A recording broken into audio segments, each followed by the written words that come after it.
नमस्कार, मैं आरडी भारती और आप देख रहे हैं बिहारी सुल्तान। कल का दिन जो बीता हुआ कल है, काफ़ी बदलाव वाला दिन रहा, चौंकाने वाला दिन रहा और बिहार में बहुत कुछ बदला है।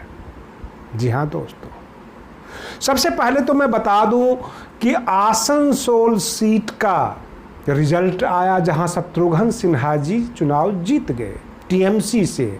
उधर बाबुल सुप्रियो भी चुनाव जीत गए। पश्चिम बंगाल की ये खबर है। और ममता दीदी की बल्ले बल्ले हुई पश्चिम बंगाल में, भाजपा बुरी तरह से हार गई।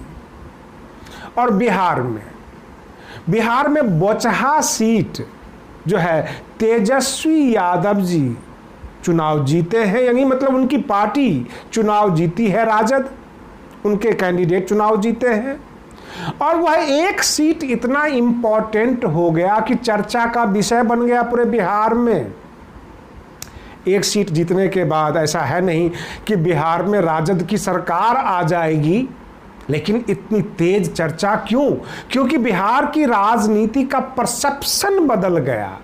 लोग कहने लग गए कि अब भूमिहार ब्राह्मण अपने सिर के ऊपर लालटेन लेकर चलने लग गए। आपको बता दें, 32 साल से राजद और खास करके लालू प्रसाद यादव जी का विरोध कर रहे थे। भूमिहार ब्राह्मण सबके सब पूरा विरोध किया। और जो हाल में जो उनका हालात बना हुआ है, जो राजद सत्ता से बाहर आई, वो इसका ही परिणाम थे। लेकिन अब ये दोनों तीनों जातियां सर्व समाज राजद के नज़दीक आई है। 2020 में तेजस्वी यादव जी ने सबसे पहले राबड़ी और लालू यादव जी की फोटो हटाई और कोशिश किया कि माय समीकरण को ख़त्म कर दें, यानी मुस्लिम यादव समीकरण जो है उसको ख़त्म करें और यह साबित करें कि राजद A to Z की पार्टी है। लेकिन 2020 में कोई न कोई कसर रह गई। फिर उसके बाद उन्होंने मन में ठाना हुआ था कि हमें A to Z पार्टी बनानी है। और MLC चुनाव में अपने घर का विरोध करते हुए उन्होंने 5 टिकट भूमिहारों को दिया, जिसमें 3 पर जीत दर्ज हुई और 1 सीट बहुत कम मार्जिन से हारा, यानी 5 में 4 क्लियर हुआ है।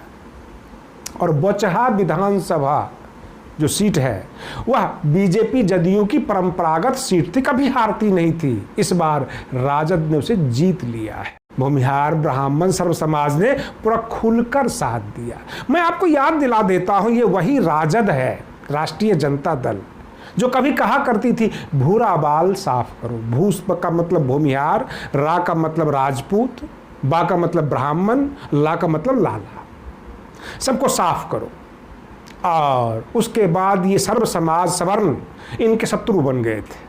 आज ऐसे मित्र बने हैं कि हर जगह तेजस्वी यादव की बल्ले बल्ले है। लोग कहने लग गए हैं अब ये जननायक हो गए, सर्व समाज के नेता हो गए।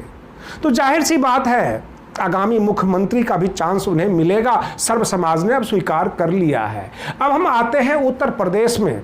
उत्तर प्रदेश में जो चैलेंज है बहन मायावती जी और आकाश आनंद जी के सामने। आकाश आनंद जो न्यू जनरेशन बसपा के लीडर हैं, बहन मायावती जी मान्यवर काशीराम जी के साथ चली थी और बहुजन आंदोलन की शुरुआत जो है बहन मायावती जी मान्यवर काशीराम जी के साथ ही की थी। और उनके ऊपर भी एक दाग है, तिलक तराजू और तलवार। तो कहने का मतलब यह है कि जब जब ये सर्व समाज में जाते हैं, ब्राह्मणों के बीच जाते हैं, तो जो इनके धूर विरोधी हैं, भाजपा के सदस्य जो इनको पसंद नहीं करते, कांग्रेस वाले भी, सब के सब पीछे से एक आवाज़ दे देते हैं। ये वही लोग हैं जो कहा करते थे तिलक तराजू और तलवार, इनको मारो जूते 4, इस तरह का। जबकि बहन मायावती जी ने कई बार खंडन किया कई प्लेटफॉर्म पे कि मैंने कभी ये नारा नहीं दिया। कहने का मतलब यह है कि तेजस्वी यादव जिस तरह से समझ गए हैं कि समाज में अब नफरती नेता नहीं चाहिए, जातिवादी नेता नहीं चाहिए, आकाश आनंद और बहन मायावती जी को भी मिक्सअप होना पड़ेगा सर्व समाज के बीच। मात्र चुनाव से 6 माह पूर्व भाईचारा कमेटी बना देना, परशुराम कर लेना, इससे बात नहीं बननी है। बहन मायावती जी ने काफ़ी कोशिश किया 2022 के विधानसभा चुनाव में सतीश चंद्र मिश्रा जी को आगे करके और सर्व समाज को शामिल किया जाए। मैं आपको एक चीज़ क्लियर कर देता हूं कि सर्व समाज में केवल ब्राह्मण ही नहीं होते, ब्राह्मण के साथ अन्य जातियां भी हैं, बानिया भी है, कायस्थ भी है, लाला जिन्हें कहते हैं, राजपूत भी है, सबके सब सर्व समाज में आते हैं। तो सबकी बात की जाए, केवल ब्राह्मणों की नहीं। और रही बात ये, अगर सर्व समाज को देखा जाए तो मंदिर में 1% भी पुजारी नहीं है और मंदिरों के नाम पर, परंपरा के नाम पर, देवताओं के नाम पर पूरे के पूरे समाज को कलंकित करना, उसको दोषी ठहराना, ये गलत है। जब तक आप सर्व समाज को लेकर नहीं चलेंगे, उनकी रोजमर्रा की जिंदगी के बारे में बात नहीं करेंगे, केवल राम परशुराम करने से सर्व समाज आपको वोट नहीं दे सकता। और अब तो लोग इतने जागरूक हो चुके हैं, वो समझने लग गए हैं कि सांसद और विधायक का कार्य क्या है, वो पार्लियामेंट में जाकर मेरे लिए क्या बात करेंगे, मैं उन्हें क्यों चुनकर भेजूं। वो लेजिस्लेचर है तो मेरे लिए साफ सुथरा कानून बनाए जो भविष्य में हमें फायदा हो। आप जातिगत आवाज़ देकर धर्म के नाम पर नहीं इन्हें लूट सकते, नहीं इन्हें आप वोट प्राप्त कर सकते। और आप कह सकते हैं यह केवल विपक्ष के नेताओं पर ही लागू होती है, भाजपा पर नहीं। तो भाजपा का तिलस्म अब टूटने लग गया है। उत्तर प्रदेश चुनाव में भले ही ना टूट पाया हो, बिहार में अब डर लगने लग गया है।